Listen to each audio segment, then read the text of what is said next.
Good evening, everyone. I am joined tonight by our City Administrator, Chris Shorter, DPW Director, Jason Mitchell, our Health Commissioner, Dr. Jaraza, Emergency Management Director, Chief Wallace, and DPW's Water Wastewater Bureau, Chief Joseph Cabetta. On September the 2nd, DPW tested several locations as part of its routine self-testing protocol. Yesterday, on the 3rd of September, Saturday, on the 3rd of September, we were notified of a possible positive test and immediately had this specimen retested for confirmation per emergency protocol. Once DPW received that confirmation, the public was notified. At this time, we do not know the source of the contamination, but I can assure you that we are working actively to determine the exact extent of the issue, identify the source, and resume the delivery of clean water to our residents in the impacted area. I want to be very, very clear. This is, again, the result of proactive testing and self-reporting on behalf of the Department of Public Works. We, of course, alerted MDE to the situation and have been in constant communication with our state partners. I also want to be very clear about the two areas identified on the map issued by DPW, identify the areas currently under the Bull Water Advisory. The smaller box is the actual affected area. The larger section was identified in collaboration with MDE and is out of an abundance of caution. Those green dots that you see on that map are all from sites that were tested at the same time, and those tests came back positive. We are taking this issue very seriously. This is why we're here with a full operation of our Emergency Operations Center. We understand deeply the concerns of residents and want to assure them that their health and well-being are our first priority. In that vein, DPW has been out in the community distributing water, and we are urging residents to boil water for at least 1 minute before use to kill bacteria. And for more direct information, I will now turn it over to Department of Public Works Director Jason Mitchell. Mr. Director. Thank you, Mayor. First, I want to say, just to clarify, that all the green dots that are represented on the map are negative. The Department of Public Works takes proactive samples from 90 locations within our distribution area monthly. We collect 360 samples. Last Friday, we took 19 samples that are identified on your map. One of the locations in Sandtown and Harlem Park communities at Fire Engine 8 on 1503 West Lafayette Ave tested positive. All other locations that are identified on that map tested negative. We immediately notified the Maryland Department of Environment, our critical partners, and conducted further tests.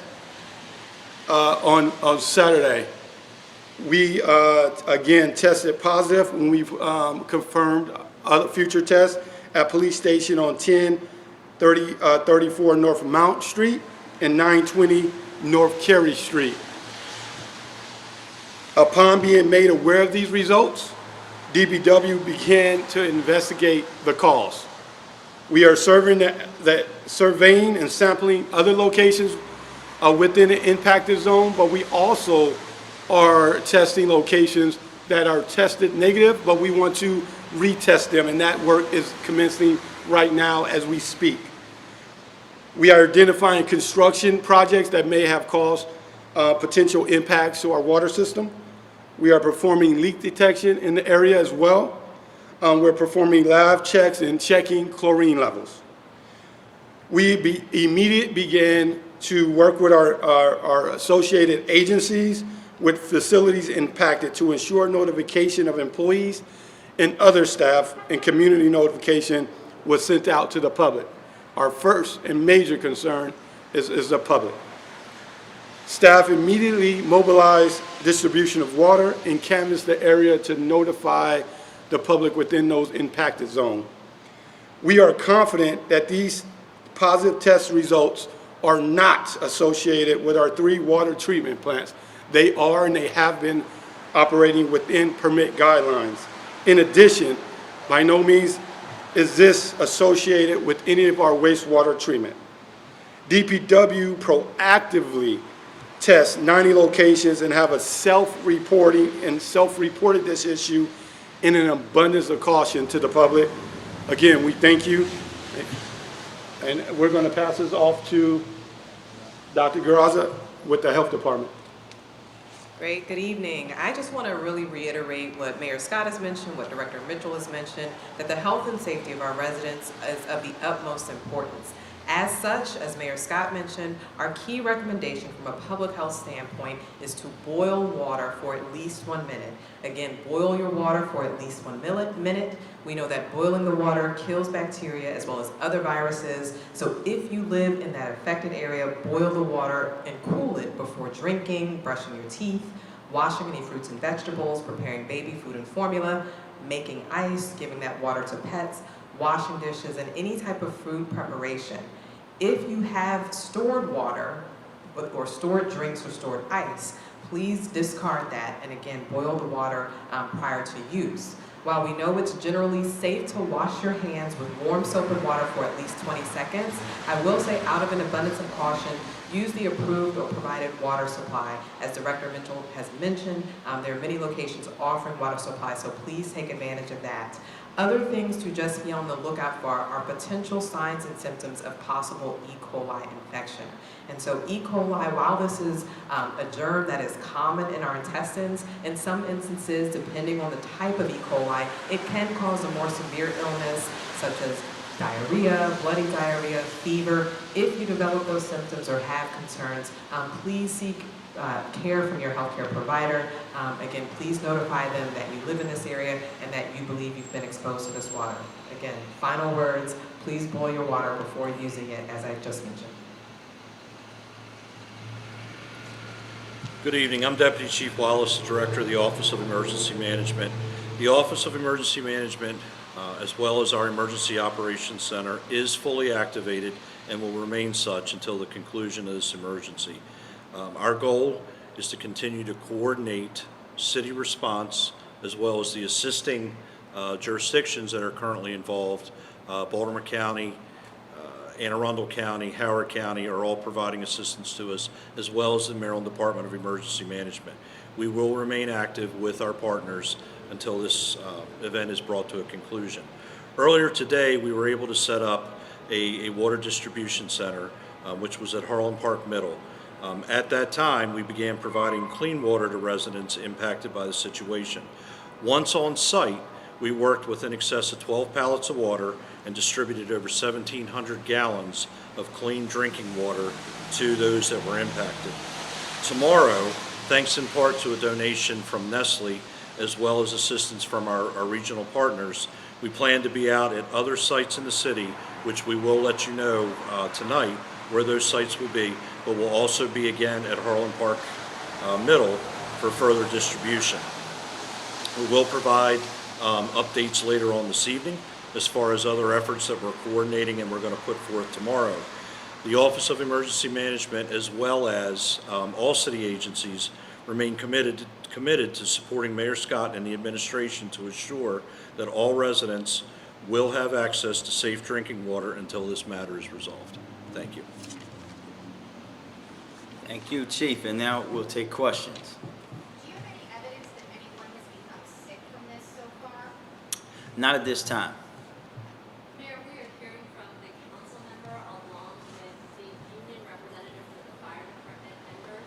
They say that they were notified about this yesterday in the afternoon. Why wasn't the public notified until this morning? Yeah, I think I said that in my remarks, that the first requirement when you get a test like this is to retest to make sure it's not a false negative. And we followed the protocol and made the notification as soon as that result came back. How long do you anticipate this is going to go on? I'll let Director Mitchell go into that, but we're going to be retesting and making sure, but he'll go into the specifics around that. Director? Yes, thank you. Over the next, tonight, we'll be retesting.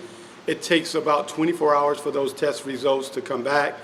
So we should be getting some information within the next 24 and 48 hours, and we'll communicate that information as soon as we know. Director, we were at the corner of Kaufman and Lafayette. They ran out of water multiple times. They were re-upping them or reinforcing them, I guess I would say, but we left that. Water left. Quality control, some say we were never there, but they were leaving it throughout the entire night. Is that the case? No, they won't be. We will continue, as we say, we're going to continue. You heard about the donations. You know that we operate in an emergency situation. We're going to have water, provide as much water as humanly possible. Folks have already stepped up to do that. We're going to be sending out to other locations where we're going to be providing water, and we're going to do that continuously. Next. When you say that you're retesting the water, has the water been treated with anything, or how do you go about removing these contaminants from the water that's already there? Yep. Our Bureau Head will take that question. Thank you for the question. Joseph Cabeda, Bureau Head Water Wastewater. So chlorine is the best tool that we have to ensure that the bacteria are eaten up or destroyed in the distribution system. So we want to make sure that there's residual chlorine, and we're continuing to monitor the chlorine levels. And as long as we're above 0.1 milligrams per liter, we're in safe space. We're talking about retesting.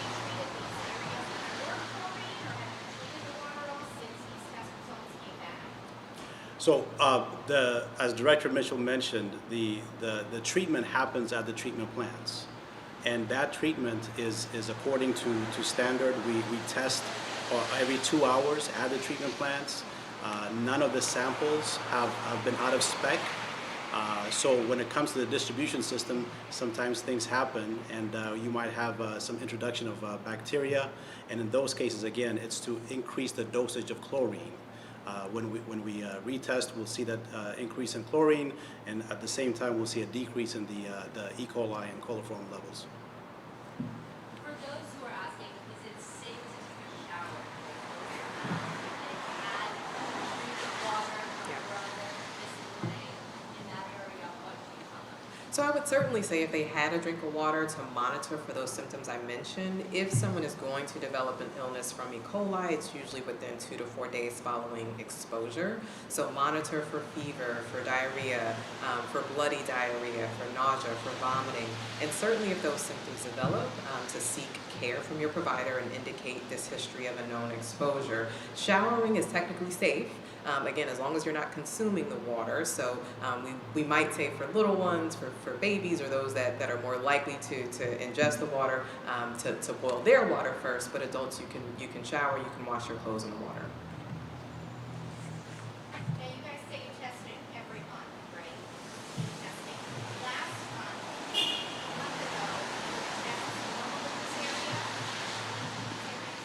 in this area? She said, just because of the car, she said the last time before this one were the tests normal in this area. Like a month ago. The last time it did test normal. Thank you, everybody.